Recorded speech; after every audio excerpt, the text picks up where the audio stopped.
Coming to the question, as observed from the top of a 75-meter high lighthouse from the sea level, the angles of depression of two ships are 30 degree and 45 degree.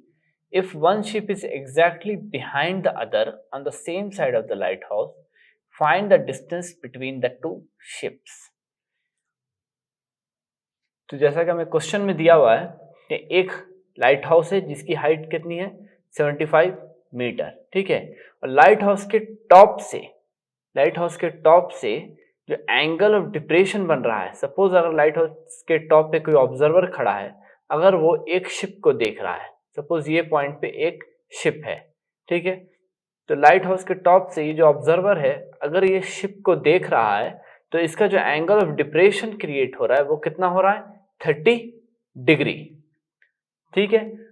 Same observer अगर इसी light house के top से दूसरे ships को देख रहा है, दूसरे शिप को जो देख रहा है, जो कि ये शिप ठीक पहले वाले शिप के पीछे है, ठीक है, जस्ट बिहाइंड है इस शिप के, तो अगर यही ऑब्जर्वर इसी पॉइंट से, टॉप पॉइंट से अगर इस शिप को अगर देख रहा है, ठीक है, तो उसका एंगल ऑफ डिप्रेशन जो क्रिएट हो रहा है वो कितना हो रहा है 45 डिग्री, करेक्ट। तो हमें क्वेश्चन में क्या कहा गया है, क्वेश्चन में हमें कहा गया है कि हमें दोनों शिप्स के बीच का जो डिस्टेंस है वो कैलकुलेट करना है, मीन्स ये डिस्टेंस को हमें कैलकुलेट करना है। तो अब हम लोग क्या करेंगे, जो गिवन प्रोसेस है उसको हम लोग सॉल्व करेंगे। तो सबसे पहले लाइन डायग्राम या फिर फ्री हैंड डायग्राम से हम इसको जस्टिफाई करते हैं क्वेश्चन को, ठीक है। तो सबसे पहले हम क्या करेंगे, जो 75 मीटर हाई लाइट हाउस है वो हम लोग वर्टिकल लाइन के थ्रू दिखा देंगे। ये हो गया आपका, यहां से सपोज मैं ले लेता हूं 75 मीटर हाई लाइट हाउस, ठीक है। सपोज इसका पॉइंट का नाम मैं दे देता हूं ए, ये हो गया आपका बी, करेक्ट। इसका डिस्टेंस, ये हाइट कितनी है हमारे पास 75 मीटर, करेक्ट। अब जो कहा गया है कि जो सी है, ठीक है, यहां से अगर इस लेवल पे, सी के लेवल पे दो शिप्स है हमारे पास, सपोज अगर यहां से ये अगर पहला शिप है, ये जो है दूसरा शिप है, करेक्ट। तो लाइट हाउस के टॉप मोस्ट पॉइंट पे सपोज कोई ऑब्जर्वर अगर खड़ा है, ठीक, तो इसका जाहिर सी बात है हॉरिजॉन्टल जो पाथ बनेगा इस ऑब्जर्वर का ये हो जाएगा, करेक्ट।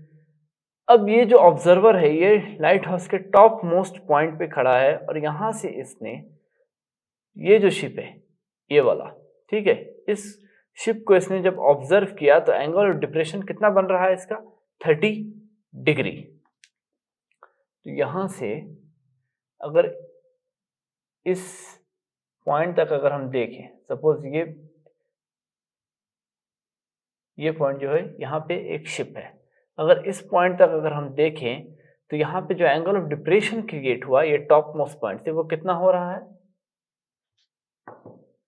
30 डिग्री, ठीक है। उसी तरीके से सेकंड में क्या है कि इसी टॉप मोस्ट पॉइंट से सेम जब ये ऑब्जर्वर सेकंड शिप को अगर देखता है, सपोज ये सेकंड शिप को अगर देख रहा है यहाँ पे, तब एंगल ऑफ डिप्रेशन कितना क्रिएट हो रहा है 45 डिग्री, ठीक है। तो अगर ये इसका हॉरिजॉन्टल है, आई साइड का करस्पॉन्डिंग हॉरिजॉन्टल पाथ बनेगा, तो जाहिर सी बात है सी लेवल पे जो आपका करस्पॉन्डिंग हॉरिजॉन्टल साइड होगा वो इस तरीके से हो जाएगा, करेक्ट। तो पहले वाले शिप को जब ऑब्जर्व किया तो एंगल ऑफ डिप्रेशन क्या बन रहा है 30 डिग्री। अब जब ये ऑब्जर्वर सेकंड शिप को ऑब्जर्व करेगा तब इसका एंगल ऑफ डिप्रेशन कितना बनेगा 45 डिग्री। सपोज यहाँ पे अगर ये सेकंड वाला ऑब्जर्वर, यहाँ सॉरी सेकंड शिप है, ये ऑब्जर्वर अगर यहाँ से ऑब्जर्व कर रहा है सेकंड शिप को, तब इसका जो एंगल ऑफ डिप्रेशन है ये एंगल, ये कितना बन रहा है आपका 45 डिग्री बन रहा है, करेक्ट। ये हो गया A B lighthouse, suppose ये बी और सी तो सी और इस पॉइंट को हम दे देते हैं डी। तो हमें क्वेश्चन में क्या कहा गया है? क्वेश्चन में कहा गया है find the distance between the two ships. ये जो दो शिप्स हैं इसके बीच का हमें डिस्टेंस निकालना है। मीन्स अगर यहां से हम देखें तो ये सी और डी के बीच का हमें डिस्टेंस निकालना है। करेक्ट। अगर हम ये अल्टरनेट एंगल्स के थ्रू देखेंगे तो ये 30 डिग्री है, ये भी आपका 30 डिग्री हो जाएगा। अगर ये 45 है तो ये एंगल क्या हो जाएगा? 45 डिग्री। ओके। तो हम लोग जो स्पेसिफिकेशन दिखाए हैं हम लोग डायग्राम के थ्रू, उसको हम लोग लिख लेते हैं। जैसे ए बी, तो ए बी क्या है हमारा? Height of the light house है, कितना है? 75 मीटर। करेक्ट। अब फाइंड आउट क्या करना है हमें? सी डी, जो कि distance between the two ships, ये हमें फाइंड आउट करना है। तो जाहिर सी बात है अगर हम गौर करेंगे इस फ्री हैंडेड डायग्राम पे तो हमें यहाँ पे दो राइट एंगल ट्रायंगल मिल रहे हैं, एक ए बी सी, दूसरा राइट एंगल ट्रायंगल कौन सा है? A B D. करेक्ट। तो सबसे पहले अगर हम लोग ये राइट एंगल ट्रायंगल ले लें ए बी सी, तो फिर हम देखते हैं हमें कंक्लूजन या रिजल्ट क्या मिलता है। जैसा कि हम लोग अगर यहाँ पर से शुरू करें from triangle A B C, ठीक है, ये कौन सा साइड हो गया? परपेंडिकुलर। और ये कौन सा साइड हो गया? बेस। तो जब परपेंडिकुलर और बेस का रिलेशन बनता है तो क्या होता है? tan थीटा हमें मिलता है। तो यहाँ पे हम लिख सकते हैं perpendicular A B upon base B C is equal to tan 45 degree. जैसा कि हमें पता है tan 45 डिग्री की वैल्यू क्या है? 1। तो यहाँ पे क्या हो जाएगा? A B is equal to B C is equal to कितना था? ए बी का डिस्टेंस 75 मीटर। तो अब हम यहां पर से देखते हैं अगर, तो BC की जो डिस्टेंस थी वो हमें क्या मिली? BC की डिस्टेंस 75 मीटर। हमें निकालना है क्या है? CD। ठीक है। तो अगर CD को अगर हम इस बेस के थ्रू देखें तो कैसे निकाल सकते हैं? Total distance BD minus BC। तो BC तो हमारे पास आ गया 75 मीटर। अब बचा क्या हमारे पास? BD।